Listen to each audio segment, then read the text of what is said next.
अब लिखें। भारतीय राजनीति में अब सभी वर्जनाएं टूट गई हैं।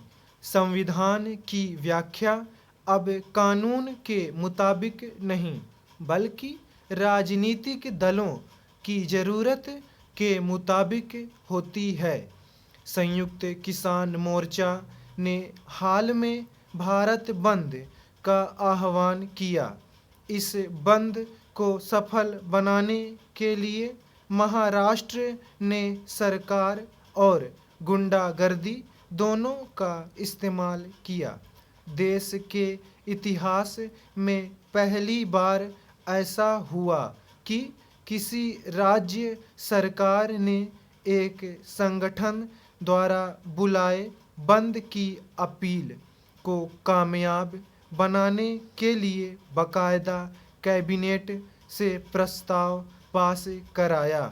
संविधान निर्माताओं ने कभी इसकी कल्पना नहीं की होगी, मगर इस पर किसी विपक्षी दल को संविधान और जनतंत्र खतरे में नजर नहीं आया। इस आंदोलन को लेकर संयुक्त किसान मोर्चा के दो दावे या वादे बेमानी साबित हुए हैं। पहला यही कि यह गैर राजनीतिक है और दूसरा यह कि आंदोलन अहिंसक होगा। सोते जागते गांधी की दुहाई देने वालों को अब गांधी नहीं याद आते। चौरी चौरा में हिंसा के बाद गांधी ने अपना आंदोलन रोक दिया था। इसके विपरीत संयुक्त किसान मोर्चा का आचरण देखिए। गणतंत्र दिवस पर लाल किले और दिल्ली के दूसरे इलाकों में अराजकता का जो नंगा नाच हुआ वही इस कथित अहिंसक आंदोलन को रोकने के लिए पर्याप्त था। लेकिन उसके बाद जो हुआ वह और खतरनाक है। पंजाब में भाजपा विधायक के कपड़े फाड़ दिए। पश्चिमी उत्तर प्रदेश में विधायक की गाड़ी पर हमला। हरियाणा में विधायक को बंदी बना लिया। हरियाणा और पंजाब में जनप्रतिनिधियों को अपने क्षेत्र में नहीं जाने दिया जा रहा। फिर लखीमपुर खीरी में 4 लोगों को पीट पीट कर हत्या कर दी गई। उत्तर प्रदेश में ब्राह्मणों और गरीबों की चिंता से दुखी होने वाली बात में घटना के इस पक्ष पर गजब का सन्नाटा है। इन सब बातों से भी ज़्यादा चिंता की बात है भारतीय किसान यूनियन के नेता राकेश टिकैत का यह बयान कि लखीमपुर खीरी में भाजपा कार्यकर्ताओं की हत्या गलत नहीं है। उनके इस बयान पर किसी विपक्षी दल की कोई प्रतिक्रिया नहीं आई। किसी आंदोलन ने स्वतः संज्ञान नहीं लिया। हिंसा के लिए खुल्लम खुल्ला उकसाने का इससे बड़ा प्रमाण और क्या हो सकता है। तो क्या मान लिया जाए कि देश में खून के बदले खून का कानून लागू हो गया है। संयुक्त किसान मोर्चा के नेता गुरनाम सिंह चढ़ूनी राजनीतिक नेताओं कांग्रेस से मिले और फिर किसानों से पार्टी बनाकर चुनाव में उतरने की अपील की। उन्हें कुछ दिन के लिए मोर्चे से निलंबित करने का नाटक किया गया। संगठन ने अब यह नाटक आडंबर भी त्याग दिया है। टिकैत से किसी ने सवाल भी नहीं पूछा।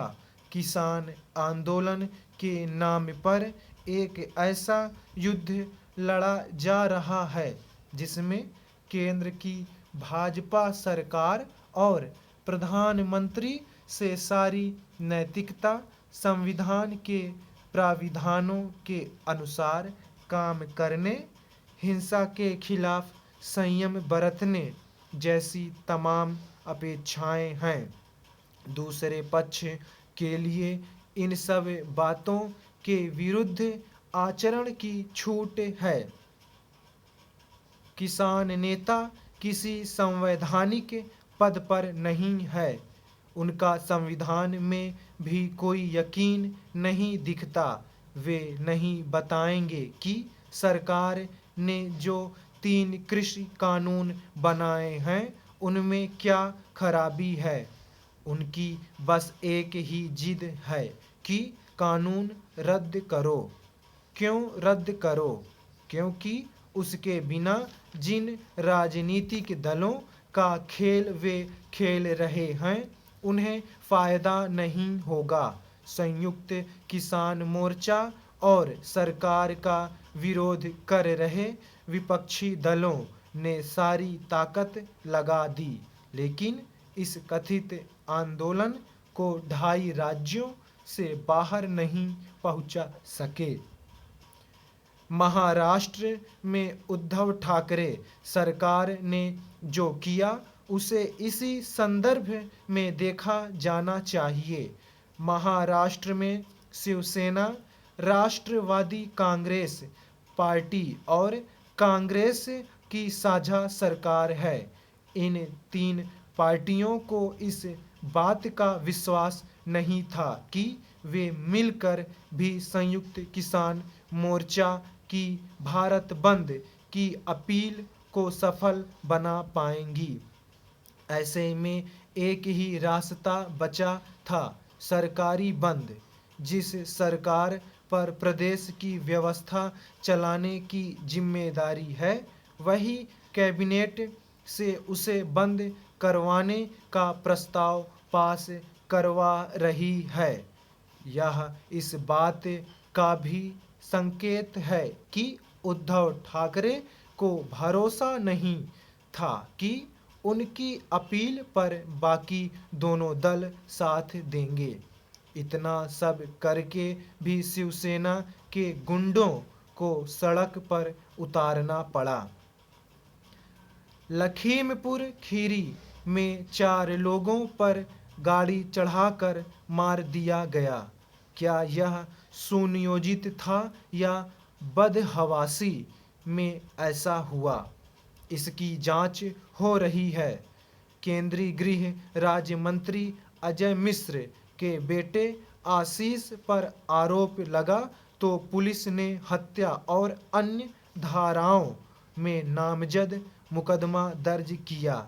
4 दिन बाद गिरफ्तारी भी हो गई। 15 घंटे में योगी सरकार ने किसानों की सभी मांगें भी मान लीं। राकेश टिकैत ने उत्तर प्रदेश के एडीजी कानून व्यवस्था के साथ साझा प्रेस कॉन्फ्रेंस में इसकी घोषणा कर दी। लगा कि मामला ठंडा हो गया और कानून अपना काम करने लगा। इससे दूसरे खेमे में बेचैनी नजर आने लगी। इतना बड़ा मौका कैसे छोड़ सकते हैं? पहले टिकैत को लानत भेजी गई। टिकैत को तो जिधर फायदा दिखता है उधर झुक जाते हैं। समाप्त।